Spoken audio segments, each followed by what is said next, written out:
Hi, I'm Brian Whitaker at Wits End Ranch on a beautiful late October day here in Minnesota. It's just gorgeous. I'm going to talk about target specifically with horns. It can be kind of confusing, I think. When I started, I heard about target different spots all the time, but where I look is right here in the back of the head. Basically, if this horn wrap wasn't all worn out, it's kind of where if you have a horn wrap on, where the horn wrap makes kind of an X here. I'll talk about why I use that here in a second, but so that way when I got my target, I'm going to swing to my target. Whatever you rope, always swing to your target, whether it's heels, a calf neck, horns, wherever your target is, that's where you want to swing to. So I got to lock in where my target is. Got to lock in on the ground, and of course I got to lock it in when I'm horseback. So I'll just make a few throws here. So I'm looking at my target. I can actually see my target through my loop. Deliver to my target. The reason that target works for me is no matter the horn size, my target within reason stays the same. Now, I take into account the size of the horns and like my peripheral vision, but my main focus is my target. So if the horns are bigger, I'll just swing a little bit more open, what I'd say, more instead of, if they're shorter horns, I'll swing a little open, but my target stays the same. That way, my target isn't dictated by the horn size. So I'll go through that again. Find the target, wider horn, swing wide, deliver it right to the target. The reason this is important for me, like I said, I've heard it all. I've heard, no, you want to look at here, tip of the left horn.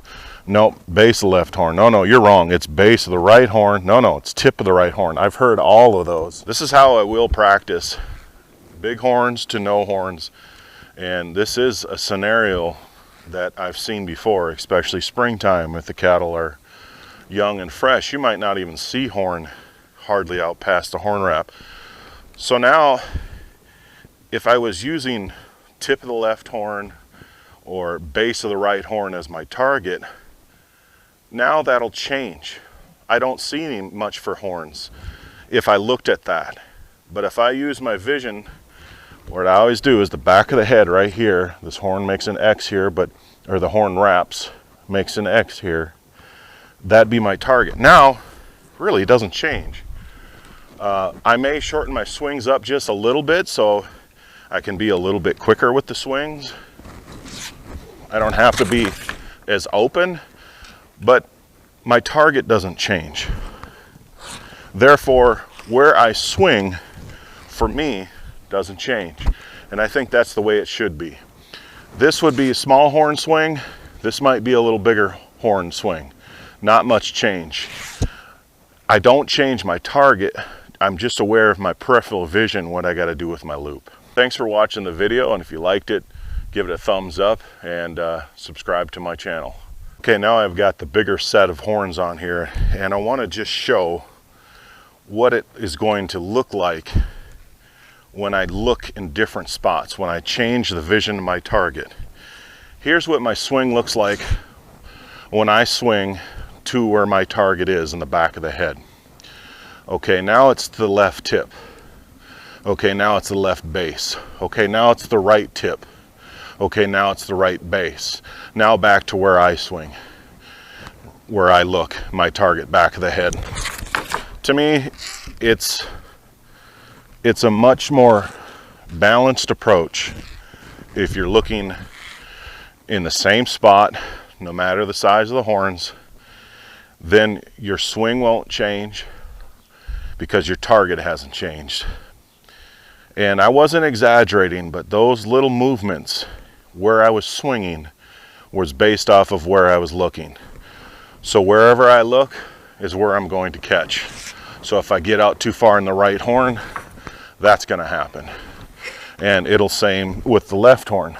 So it's something to try to, you know, everybody has their own style. This has worked well for me, and this is what I teach to people as well, as just look at the back of the head. Thank you. So I got this called the Speed Trainer out. It's out because I'm going to use it for a lesson here in a little bit. And if you ever want to take some roping lessons, this is a great tool to help learn. It's a great bridging from being on the ground to horseback. That can be a large gap of knowledge that a person might not have from on the ground, getting comfortable, to horseback. You can obviously practice your roping, whether it's horns, heels, a calf neck, or whatever.